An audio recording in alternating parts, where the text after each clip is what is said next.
Fracturas y luxaciones del miembro inferior, ¿ya? Vamos a comenzar con una pregunta. Mujer de 21 años, copiloto de auto, presenta colisión frontal. Ingresa a emergencia con funciones vitales estables, en posición de cúbito supino, o sea, boca arriba, eso es de cúbito supino. Miembro inferior derecho con acortamiento de cadera derecha, esta es la primera característica, ¿no? Acortamiento, acortamiento de cadera derecha, ¿ya? O sea, esa pierna está más corta que la otra, cuando la ven, cuando la comparan, ¿no? En flexión y rotación interna, o sea, el pie mirando hacia adentro. Y mucho dolor para la extensión. Le duele mucho cuando quieren jalar la pierna o extenderla. ¿Cuál es el diagnóstico más probable? En una paciente mujer, joven. La primera característica es joven. Dos, accidente de tránsito, ¿ya? Y este accidente de tránsito, acuérdense que son lesiones de alta energía. Tres, choque frontal. Esta es otra característica.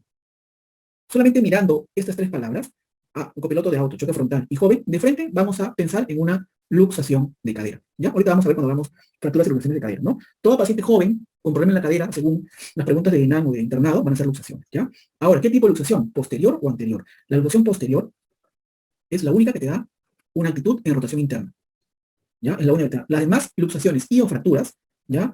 La luxación anterior, si hablamos de luxación, o fracturas, cualquiera que sea de cadera, siempre van a ser en rotación externa, siempre. La única que te va a dar rotación interna, la única lesión, luxación o fractura, que te va a dar lesión en rotación interna va a ser la luxación posterior de cadera, ¿ya? Y siempre va a ir con acortamiento, limitación funcional. La luxación posterior de cadera, también llamada la luxación en posición púdica, ¿no? Púdica. Entonces, como diagnóstico, luxación posterior de cadera. Ahora vamos a ver cómo se produce. Entonces, hablando ya de miembros inferiores, vamos a comenzar con pelvis, ¿ya? Toda fractura de pelvis es un mecanismo de alta energía, ¿ya? O sea, son por traumatismos, caídas de altura o accidentes de tránsito, ¿ya? Y la característica de esta fractura de pelvis va a ser la integridad del ligamento, ¿no? De los ligamentos de la pelvis. Tenemos dos tipos de ligamentos. Los ligamentos púbicos, que están adelante, o ligamentos sacroiliacos, que están atrás, ¿no? Esta es la pelvis, y la pelvis tiene un anillo pélvico, ¿no? Lo más importante es tener la continuidad de este anillo pélvico. Y este anillo pélvico está unido adelante por los ligamentos púbicos o atrás por los ligamentos sacroiliacos, ¿no? Sacro e ilion, ¿no? Ilion, rama iliopúbica y rama isquiopúbica, ¿ya?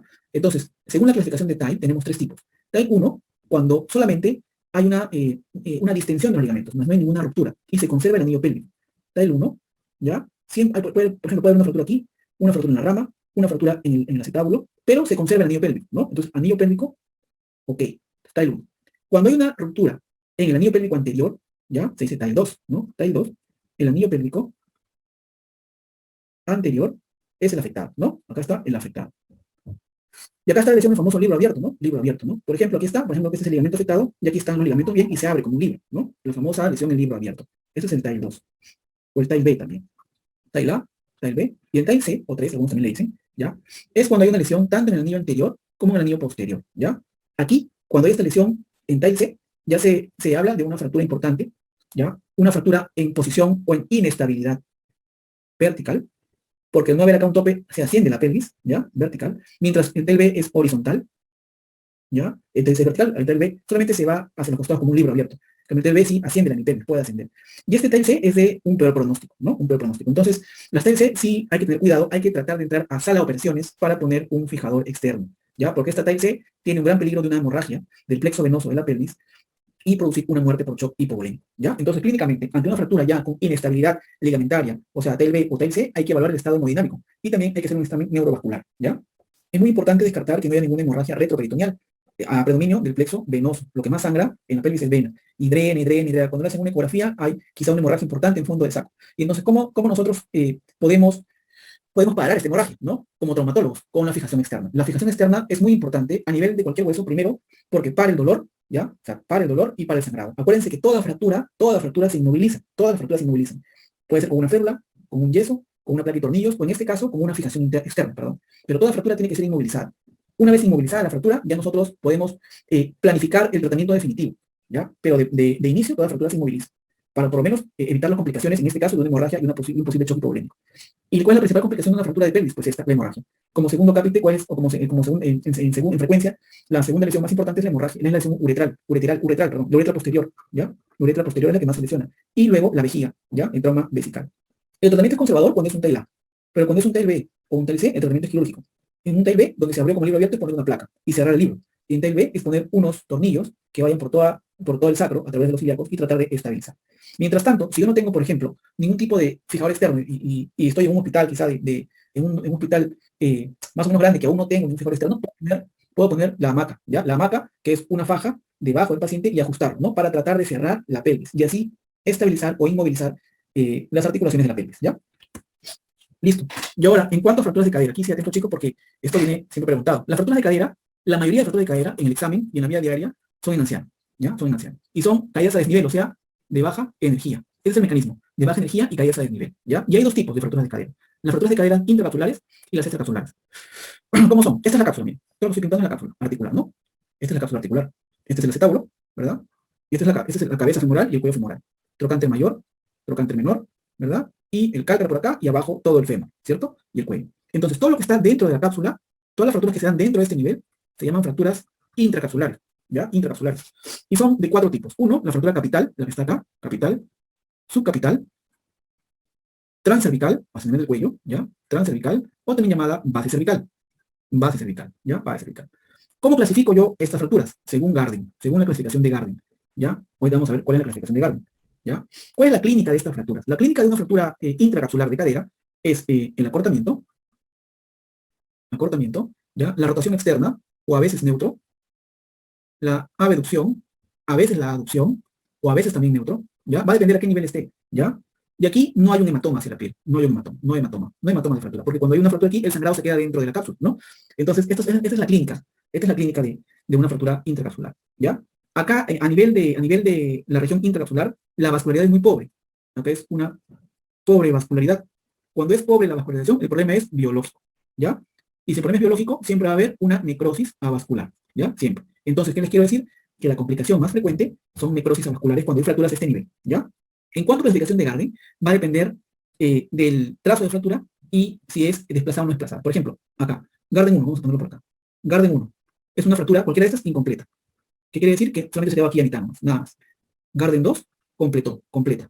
Pero no se ha desplazado, no desplazada. Completa, no desplazada, ¿no? Se completó, pero se quedó en su sitio. Garden 3, completa, desplazada, pero un desplazamiento menos del 50%. Y Garden 4, completa, desplazada y más del 50%. Es decir, un Garden 3 sería que solamente se desplaza hasta menos del 50%, ¿no? La cabeza sigue por acá y solo se desplaza un 20, un 30, un 40%, ¿no? Un desplazamiento menor al 50%. Y Garden 4 ya se desplazó mucho, se alzó, ya se acortó incluso, y hay un desplazamiento muy significativo. Entonces, Garden 1 no se completó, es una fractura incompleta, ¿no? No llegó a las dos corticales. Garden 2 sí llegó a las dos corticales, pero nunca se desplaza. Garden 3 y Garden 4, ¿no? Entonces, el tratamiento va a ser dependiendo del Garden. En un paciente joven, siempre, sea cual sea el Garden, del Garden 1 al Garden 4, voy a poner osteosíntesis. ¿Con qué? Con tornillos canulados. Unos tornillos que vienen de acá, y yo trato de, nuevamente, si está desplazada, abro, reduzco la cadera, se la alineo y pongo los tornillos, ¿no? En un paciente joven. En cambio, en un paciente anciano, si es un Garden 1, un Garden 2, o sea, si está incompleta o está completa y no desplazada, pongo osteosíntesis, tornillos canulados. Tornillos canulados. Pero si es un Garden 3 o un Garden 4, o sea, ya se desplazó, aunque sea en un 20%, el pronóstico de esta fractura no es tan bueno. Entonces, por eso yo voy de frente a la prótesis de cadera, ¿ya? Porque si yo le pongo tornillos canulados, igual va a fracasar y tendría que volver a operarlo, ¿no? Entonces se pone prótesis, ¿ya? Como les había comentado, la principal complicación de las fracturas intracapsulares son las necrosis avasculares por la pobre vascularización a este nivel y la ausencia de consolidación, ¿no? La ausencia de consolidación. O también las uroartrosis atróficas, ¿no? Que no tienen potencial de vascularidad, ¿ya? En cambio, estas son de las intracapsulares, ¿no? En cambio, de las extracapsulares es diferente, ¿ya? Las extracapsulares van a ir de trocánter mayor a trocánter menor, o eso se llaman las fracturas intertrocantéricas, ITT, de trocánter a trocánter, ITT. O si no, también están las fracturas que van debajo de trocánter, que se llaman subtrocantéricas. Aquí el problema no es vascular, el problema es mecánico, ¿no? Por un desplazamiento, por el desplazamiento. Estas fracturas te dan más desplazamiento. ¿Por qué, doctor? Porque a nivel de trocánter mayor se van a insertar los tendones abductores, por ejemplo, el glúteo medio y el glúteo menor. A este nivel de trocánter menor se van a insertar el tendón del psoas, ¿no? Que van a ser muy importantes al abrir la pierna o al cerrar la pierna. Entonces, cuando hay una fractura a este nivel, los tendones son tan fuertes que jalan hacia arriba y jalan hacia afuera la pierna, o lo que queda de la pierna, o el muslo en este caso, ¿verdad? Entonces, ¿qué te quiero decir? Que las fracturas extracapsulares tienen mayor deformidad, ¿ya? ¿Cómo se clasifican? Si aquí se clasificaban con Garden en las intracapsulares, aquí se van a clasificar según la estabilidad. ¿Qué quiere decir? Que hay fracturas estables e inestables, ¿no? Ahorita vamos a ver en un ratito más cuáles son inestables y cuáles son estables. Clínicamente, aquí hay acortamiento de todas maneras. Siempre está acortado. Aquí siempre hay abducción. No es que aquí a veces hay, a veces no hay. Aquí siempre hay abducción, y mucha abducción comparado con la intracapsular. Siempre está rotado externo, ¿ya? Siempre está rotado externo, siempre está cortado. ¿Por qué rotado externo? Por acción del psoas. ¿Por qué ha cortado? Por acción del glúteo medio y glúteo menor que traccionan hacia arriba, ¿ya? Y aquí sí hay hematoma visible. A veces en tu pregunta te puede venir paciente anciano que se cae al nivel con hematoma visible, te dicen. Ojo, hematoma visible. Entonces tú vas a parar la oreja y vas a decir, hematoma visible extracapsular, porque acá sí sale el sangrado hacia el tejido celular subcutáneo y hacia la piel, entonces es una fractura extracapsular. Los intracapsulares no te dan hematoma visible, ¿ya? El tratamiento va a depender de la estabilidad, como les había comentado. Entonces, en fracturas intertrocantéricas, pueden ser estables o inestables. ¿Cuáles son los criterios de estabilidad? 1. La conminución de la pared lateral. Conminución de la pared lateral. 1. 2. Afectación del trocánter menor. O sea, conminución también del trocánter menor. ¿Ya? O también se llama también pared posteromedial. ¿Ya? Y 3. El trazo reverso. O sea, que sea de pared lateral hacia trocánter menor o de pared lateral hacia trocánter mayor.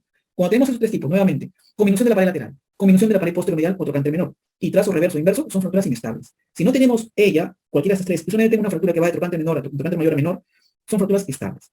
Y en las subtrocantéricas, todas son inestables, todas. ¿Ya? Todas son inestables. Todas las fracturas que vengan debajo del trocánter son inestables. Si hay una fractura que viene de trocánter de mayor a menor y por ahí un trazo hacia abajo, también es inestable. Y entonces, ¿de qué depende? Las fracturas intratrocantéricas estables se pone una placa que se llama DHS, Sistema Dinámico de Cadera, ¿ya? Y las inestables se ponen un clavo céfalo-medular, que es un clavo que entra por el trocánter mayor, pasa a la diáfisis y pasa a la cabeza, ¿ya? Y las subtrocantéricas, todas como son inestables, se van a tratar con clavos céfalo-medulares, ¿ya? Las complicaciones son las consolidaciones viciosas, porque recuérdense, si no se operan, ¿cómo va a consolidar? En rotación externa, en abducción y en acortamiento. Así se va a consolidar, consolidación viciosa, ¿ya? O también pseudoartrosis, ¿ya? Pseudoartrosis, ¿está bien? Esa es la diferencia entre las fracturas de cadera, ¿no? Ahí están bien esquematizados para que lo puedan diferenciar. Y siempre, chicos, son en ancianos, son de baja energía, ¿ya?